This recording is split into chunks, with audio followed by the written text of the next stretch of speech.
Olá pessoal, nesta videoaula nós vamos tratar do assunto da estrutura da matéria. Na verdade, vamos introduzir o assunto sobre a estrutura da matéria. Para fazer a análise desse tópico, nós vamos analisar primeiramente alguns antecedentes históricos que vão permitir a constituição do que hoje nós chamamos de física moderna. Essa transição da física clássica para a física moderna considera-se como um marco o ano de 1900. Então nós vamos tratar de episódios históricos um pouco antes dos anos de 1900 e alguns um pouco depois. Bom, nossos estudos até aqui sobre a espectroscopia culminaram com os trabalhos de Bunsen e Kirchhoff e depois de Janssen e Luquier, aqui com o invento do espectroscópio e o desenvolvimento de técnicas de análises para a detecção e identificação de elementos químicos e o uso dessas técnicas para encontrar elementos no Sol, como o hidrogênio e o hélio. Então esses estudos aqui eles vão influenciar de maneira muito profunda as investigações sobre a estrutura da matéria. Vamos entender por quê. Bom, com os trabalhos de Kirchhoff e Bunsen, nós temos três leis empíricas para a espectroscopia, que vão explicar o comportamento da emissão e, de certa forma, também da absorção de luz por determinados materiais. Então, por exemplo, a primeira lei de Kirchhoff diz que objetos sólidos, opacos, portanto, superaquecidos, emitem todo o espectro contínuo das cores. Então, daqui sai uma pergunta muito importante que ainda precisava ser respondida. Por que a matéria agregada, ou seja, no estado sólido, emite luz na forma de espectro contínuo, ao passo que, quando a matéria está no estado gasoso, ela emite um espectro discreto, com apenas algumas cores? Então, essa era uma questão que precisava ser respondida. Os estudos, é bom lembrar, de Robert Bunsen e Gustav Kirchhoff, são estudos empíricos. Então eles, na verdade, estão formulando leis com base no comportamento observado da matéria. Mas não há nenhuma teoria que seja capaz de descrever o que eles estão observando. Então é um estudo puramente empírico. Faltava, portanto, uma teoria para explicar por que objetos sólidos emitem todas as cores quando são aquecidos, ao passo que elementos gasosos emitem só algumas cores. Então, esses dois questionamentos vão dar origem a dois grandes estudos, a dois grandes ramos de estudo dentro da física.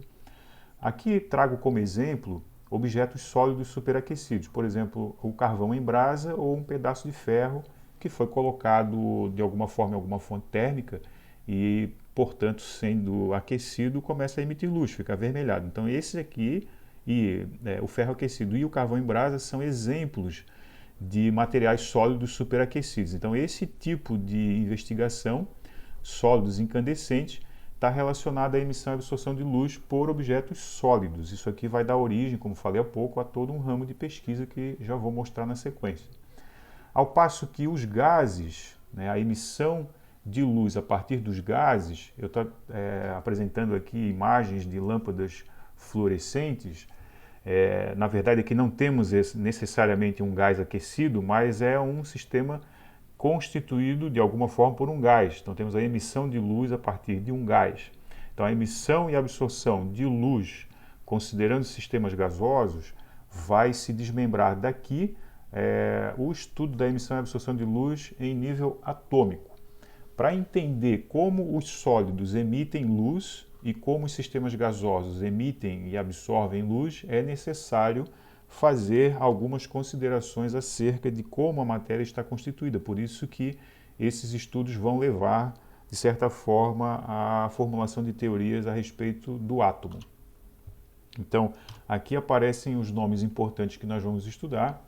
O Kirchhoff, nós já estudamos, ele é um dos investigadores da espectroscopia, mas ele também vai estudar a emissão de luz por objetos superaquecidos, ou seja, ele vai investigar com maior profundidade uma das leis que ele enunciou para a espectroscopia.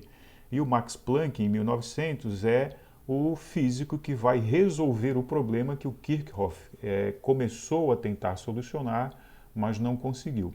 Então, Planck é o cientista que vai, de fato, entender ou dar uma explicação de por que os objetos sólidos emitem as radiações da forma contínua, como nós observamos no slide anterior. E com relação aos modelos atômicos, aí nós temos vários cientistas que têm alguma contribuição dada nos estudos atômicos.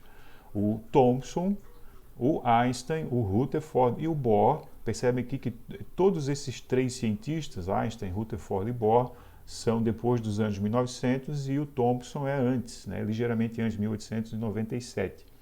Então percebe que nós temos aqui um conjunto de cientistas que vai investigar algo relacionado com a emissão ou absorção de luz. Um grupo de cientistas com relação aos objetos sólidos e um grupo de cientistas com relação aos átomos, porque de certa forma o estudo da emissão e absorção de luz pelos gases vai levar os cientistas a questionarem, a proporem modelos atômicos. Inclusive o Einstein está presente aqui novamente. Então o que nós vamos fazer daqui para frente é estudar cada um dos trabalhos desses cientistas aqui. Nós vamos começar com o trabalho de Thomson, o modelo atômico de Thomson e, de certa forma, um pouco dos experimentos que levaram ele a propor o modelo. E aí começa então o nosso último bloco de conteúdos para encerrarmos as atividades desse ano. Temos um texto sobre a parte histórica do Thomson, que já está disponível no Moodle, e posteriormente ao texto uma atividade vai ser colocada para vocês então trabalharem qual teria sido então a contribuição do Thomson nessas investigações todas que estamos aqui considerando. Então, fiquem lá no Moodle com o texto primeiramente, depois eu farei uma outra videoaula para explicar um pouco melhor sobre o experimento de Thomson, que vai culminar com a descoberta do elétron, utilizando-se para isso um dispositivo chamado tubo de raios catódicos. Então é isso, até mais.